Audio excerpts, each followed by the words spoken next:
Assalomu alaykum. Bugun sizlarga shunaqa foydali video ko'rsataman. Har uxlaganingizda esingizga tushadi. Spesial sizlar uchun upakovkadan ochilmagan yostiq oldim. Buni farqini ko'rsatib berish uchun. Albatta, yostiqimizni upakovkadan ochamiz. Qanaqadir fake video bo'lmasligi uchun spesial upakovkasidan ochdim men. Buni ham ochib olamiz. Birinchi yostiqimizni materialni ipini olamiz. Mana sizlar uchun kesdim mana. Materialni ipini olamiz.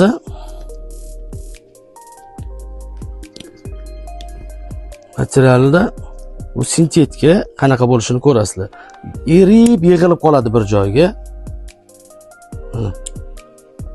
Mana yana bitta ko'rsatib beraman sizlarga. Mana bu sintetika bo'ladi, yig'ilib qoladi. Men sizlarga endi paxtalikni qanaqa bo'lishini ko'rsatib beraman, ko'ringlar. Materialni ipini olamiz. Mana farqini ko'ring. Sintetika boya qanaqa yondi, bu qanaqa yonadi. Bu yonib ketadi. Mana. Yana bitta ko'rsatib beraman. Yonib ketadi. Ichiga keladigan bo'lsak, buni ichida искусственный ipek bo'ladi. Buni ichida halaf fiber, sintifon, har xil narsa gapirishadi. Men sizlarga ko'rsatib beraman. Mana endi farqini ko'rasizlar.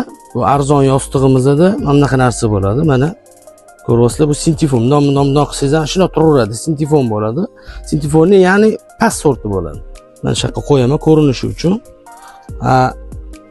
Qimmatida bunaqa narsa bo'ladi. Uje buni ko'ryapsizlar, u bilan buni bu paxtaga o'xshagan yumshoq, mayin bo'ladi. Bu dag'al bo'ladi bu. Mana farqini ko'ringlar. Farqi shunda bo'ladi. Mana ko'rdinglar, yostiqning farqini, boshqa tushmasligini, sababini bildinglar nimagaligini. Bu yostiqimizdan 50 ga 70 bor, 70 ga 70 bor. Razmerlari ham to'liq keladi. Ozgina o'ynashi mumkin, lekin to'liq keladi. Bu yostiqimizni sizlar uchun bizning kanalimiz orqali telefon qilsanglar, sizlar uchun bu yostiqimizni 450 ming so'mdan jupini qilib beramiz. Ikkalovini bir xil narxda sizlar uchun qilib beramiz.